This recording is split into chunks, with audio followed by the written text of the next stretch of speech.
Lakh lakh dollar খরচ করে ইরানে হামলা চালাচ্ছে আমেরিকা। বিপরীতে ইরান দেখাচ্ছে সস্তা শাহেদ ড্রোনের জাদু। ডলারের ক্ষতি কিছুতেই ঠেকাতে পারছে না ডোনাল্ড ট্রাম্প। হাজারে হাজারে শাহেদ ড্রোন ছুটে আসছে মৌমাছির মতো। ঠেকাতে গিয়ে মিলিয়ন ডলারের ইন্টারসেপ্টর জ্বলে যাচ্ছে। দিন শেষে ভারী হচ্ছে আমেরিকার ক্ষতির খাতা। আমেরিকাও এনেছে সস্তা ড্রোন, কিন্তু সময় গেলে যে সাধন হয় না, মার্কিন বাহিনী তা ভালোভাবেই বুঝতে পারছে। চলমান যুদ্ধ পরিস্থিতিতে আক্রমণ চালাতে ইরানের তরফ থেকে বেড়েছে শাহেদ ড্রোনের ব্যবহার, যার কারণে নিজেদের সামরিক নীতি পুনরায় বিবেচনা করছে আমেরিকা। কারণ শাহিদের ধ্বংসাত্মক আর আক্রমণাত্মক ভূমিকায় প্রশ্ন উঠেছে মার্কিন লজিস্টিক ব্যবস্থা, আক্রমণ নীতি এবং অস্ত্রের মজুদের স্থায়িত্ব নিয়ে। ইরানের ভান্ডারে থাকা শাহেদ ড্রোন নিয়ে চিন্তার ভাঁজ পড়েছে মার্কিন প্রেসিডেন্ট ডোনাল্ড ট্রাম্পের কপালে। ড্রোনটিকে তিনি উল্লেখ করেছেন সস্তা ও দ্রুত প্রাণঘাতী অস্ত্র হিসাবে।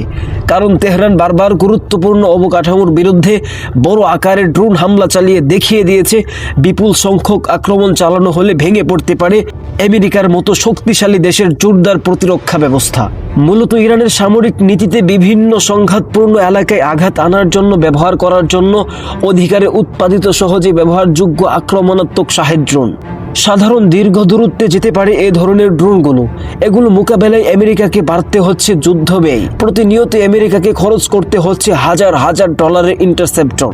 তবুও মিলছে না শাহেদ ড্রোনের মতো দুঃস্বপ্ন থেকে নিস্তার। ব্যয়বহুল মিসাইল ভিত্তিক প্রতিরক্ষা ব্যবস্থার উপর নির্ভরশীলতায় দ্রুতই ফুরিয়ে আসছে আমেরিকার হাতে থাকা অস্ত্র ভান্ডারের মজুদ। সামরিক বিশ্লেষকদের মতে 800 মিলিয়ন ডলার খরচ করে টমাহ মিসাইল নয় আমেরিকার পক্ষে সম্ভব 23,000 লুকাস ড্রোন তৈরি করা।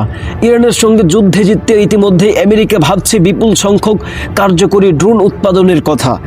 যুক্তরাষ্ট্রের কাছে আছে সুইস বোল্ট 600 ড্রোন, তবে সেটি উৎপাদন করতে প্রতিটি ড্রোনের জন্য আমেরিকাকে গুনতে হচ্ছে 1,20,000 মার্কিন ডলার। যেখানে স্বল্প খরচে তৈরি ইরানের শাহেদ ড্রোনগুলো উঠতে পারে প্রায় 1240 মাইল পর্যন্ত। অথচ এর পাল্লা ও কার্যক্ষমতা ইরানের ড্রোনগুলো থেকে বেশ কম। পরিস্থিতি বলছে আমেরিকা যতই চেষ্টা করুক না কেন টেক্কা দিতে পারবে না ইরানের শাহেদ ড্রোনকে।